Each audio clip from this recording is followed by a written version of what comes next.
இல்லை. இப்போ நீங்கள் ஒரு துறைக்கு போகிறீங்க, அதில் நீங்கள் சிறந்து விளங்குனீங்கன்னா அந்த ஒரு தலைமை இடத்துக்கு உங்களால் ஈஸியாக வர முடியும். அதைத்தான் நான் சொன்னேன், இன்னும் நமக்கு நிறையா தலைவர்கள் தேவைப்படுறாங்க அப்படின்ட்டு.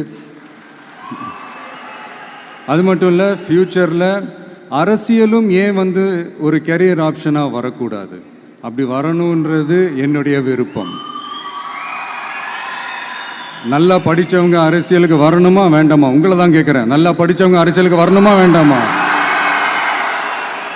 நல்லா படித்தவங்க தலைவர்களாக வரணுமா வேண்டாமா?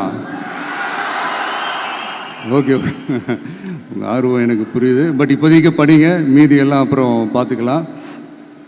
அதே மாதிரி நீங்கள் படிக்கும்போதே மறைமுகமாகவே நீங்கள் அரசியலில் ஈடுபட முடியாது. எப்படின்னா ரொம்ப சிம்பிள். நீங்கள் ஒன்றும் இல்லை, நீங்கள் டெய்லி இந்த நியூஸ் பேப்பர்லாம் படிங்களேன். படிக்க படிக்க உங்களுக்கே தெரியும், ஒரே செய்தியை